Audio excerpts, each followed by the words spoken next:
Thank you very much. It's great to have everybody with us, and I'm honored to welcome the Secretary General of NATO on a very, very big birthday and anniversary, 70th, Mr. Secretary General. Congratulations on your extension, something that was very important to us and to me and to everybody. Over the past 2 years, the Secretary General and I have developed a very strong working relationship. It's been as good as it can be. We're both committed to ensuring that NATO can address the full range of threats facing the alliance today. And there are many threats, and I think also we've had and really taken many great steps forward. The United States alone accounts for the vast majority of NATO defense spending, and we really cannot rely on one nation to defend all. If you look at it, the disproportionality of what the United States is doing is really too great, but we're working on that. Over $100 billion in new defense spending by the end of, actually I think this year, but it could be 220, but I think by 2020, I think we'll have at least another $100 billion spent by the allies, the other countries, the 27 countries outside of ourselves. As we discussed in our meeting just now, we've increased the member contributions, and that will help really with the pressing security challenges, including terrorism, which we've really increased the scope of NATO. We said, you know, we have a new world problem that's not so new anymore, but it's called terrorism, different than when you were originally founded. A much different problem. It's a horrible problem. It's people that don't wear uniforms, and they're hard to figure out.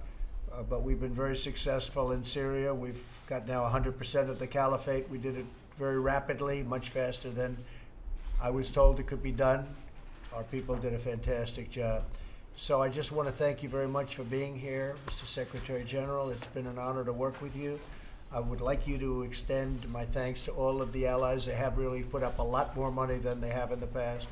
I was explaining inside that if you look at a chart prior to our getting here, NATO spending was going way, way down. It was just a one-way road down. And since I became president, and with the help of Mike Pence and everybody, a lot of the people at this table, the difference has been tremendous. It's been a rocket ship up, and we have to keep it that way.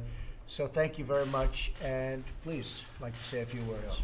Thank you so much, Mr. President, and thank you for hosting me and my delegation once again in the White House. And it's great to see you. It's great to be here, and thank you so much for your strong support and for your commitment to NATO and for your leadership, especially on burden sharing. NATO is a strong alliance, but to remain a strong alliance, we have to be a fair alliance, and therefore allies have to invest more in defense. You have a very clear message on that, and your message is having a clear impact, because allies have now started to invest more. After years of decline, we see now that all allies are investing more in defense. And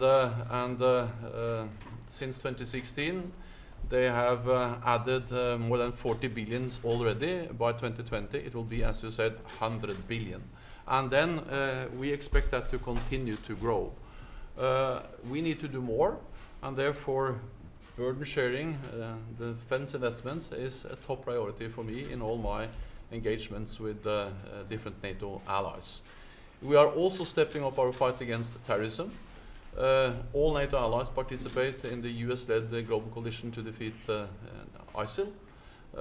We have made, under your leadership, remarkable progress. But the job is not done. It is important that ISIL is not able to come back, and therefore we think it's extremely important to train the Iraqi forces so they prevent ISIL from coming back again. And then we also strongly believe that it is important to support the US efforts to find a peaceful solution to the crisis or the war in Afghanistan. We support that. And then we are also working closer together with you in the way we respond to Russia. We see that Russia is violating the INF Treaty, and NATO allies have supported the US position on that strongly throughout the whole process. So it's great to see you again, and great to meet all of the people around this table. Well, thank you very much. And I will say, you mentioned Afghanistan. I think we've made a lot of great strides recently in Afghanistan. We call it the endless war. 19 years, the real numbers, 19 years. It's unfortunate, it's ridiculous, and it's been a very interesting period of time. But we've made a lot of strides. A lot of things are happening in Afghanistan that are very positive. So we'll see how that all comes out, and I appreciate your help. And Vice President Mike Pence, would you say a few words, Mike? Thank you, Mr. President. And I want to also extend my congratulations to Secretary General on the extension of your term for 2022. We welcome it. Your leadership at NATO has been a time of renewed strength in the transatlantic alliance. And as you responded to the leadership that the President provided, from early on, President Trump made it clear to our allies in Europe that we couldn't care more about their security than they care about their security. That it was not a choice between whether we're committed to the alliance or whether we can demand that our allies live up to the commitment in the Wales Agreement. We could do both. And Mr. President, I've witnessed the Secretary General in Europe, here in the States. I look forward to his remarks before the Congress tomorrow, where you can unpack what American leadership has meant to really renew this NATO alliance, seeing the number of countries that are on track to live up to their 2% commitment, more than double, $140 billion in additional defense spending for our common defense. You've given great voice to that, and I just wanted to express my congratulations and my appreciation for you recognizing the importance of this alliance, for us all to be standing with each other, living up to our word, and recognizing that the President's leadership ultimately has resulted in a strengthening of the NATO alliance. That is true. That is definitely true. Thank you, Mike. Pat? Yeah, maybe just another big shout out, congratulations on your extension, but also your important partnership with General Scaparrotti as General Scaparrotti retires after 40 years. Right. The partnership's been significant in taking the cash and converting it into real readiness plans, and I think we'll see that in capacity and capability. So your leadership there, and then keeping the coalition together as we fight ISIS and take on these violent extremist organizations. So welcome to Washington, and we look forward to your speech tomorrow. We do indeed. John Bolton?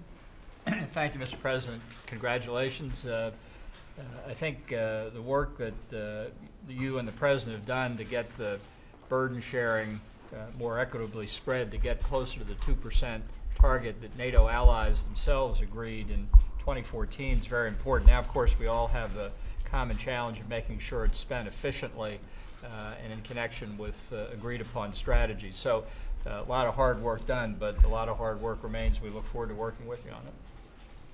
Thank you. Thank you very much. Thank you very much, everybody. Thank you. Appreciate it. Thank you. Thanks, Brad. This way. Come on, sir. This way. China's going very well. Can you address the situation? Right this way, ma'am. All right, guys. Right this way. Come on. Thank you very much, everybody. Thanks, Brad. This way, sir.